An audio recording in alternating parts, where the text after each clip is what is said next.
நான் விஜய் சார் கிட்ட சொல்லணும். கூட்டத்திலே வந்து சதி செய்யறதுக்கு நிறைய பேர் வருவாங்க. அதனால நீங்க உங்களே பாத்துக்கோங்க. நீங்க நல்லா இருந்தானா கண்டிப்பா உங்களை நம்பி வந்த எல்லாருக்குமே நீங்க இருப்பீங்க. எனக்கு நம்பிக்கை இருக்கு. இந்த கலிகாலத்துல நல்லது செய்யணும்னு நினைச்சா கூட நிறைய தப்புகள், கெட்ட விஷயங்கள் நமக்குள்ள வந்துடும். இப்ப நல்லா செய்யறதுக்கு ஒரு ஆள் இறங்கி இருக்குன்னா அவருக்கு நிறைய தப்பான விஷயங்கள் வந்துட்டே இருக்கும். ஆனா கடைசியில அவர் தான் ஜெயிப்பாங்க. கண்டிப்பா அவர் ஜெயிக்கும், அது எனக்கு தெரியும். இன்னொரு விஷயம்னா விஜய் சார் கிட்ட சொல்லணும். விஜய் சார் வந்து நீங்க ரொம்ப நல்ல மனுஷனா இருக்காங்க. ஸோ நீங்க உங்களே பாத்துக்கோங்க. ஏன்னா சதி செய்யறதுக்கு கூட்டத்திலே வந்து சதி செய்யறதுக்கு நிறைய பேர் வருவாங்க. அதனால நீங்க உங்களே பாத்துக்கோங்க.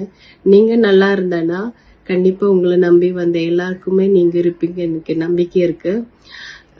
ஸோ உங்களுக்கு ஆரோக்கிய ஆயுசும் கிடைக்கிறதுக்கு நான் பகவான் கிட்ட வேண்டிக்கிறேன். All the best Anna, all the best.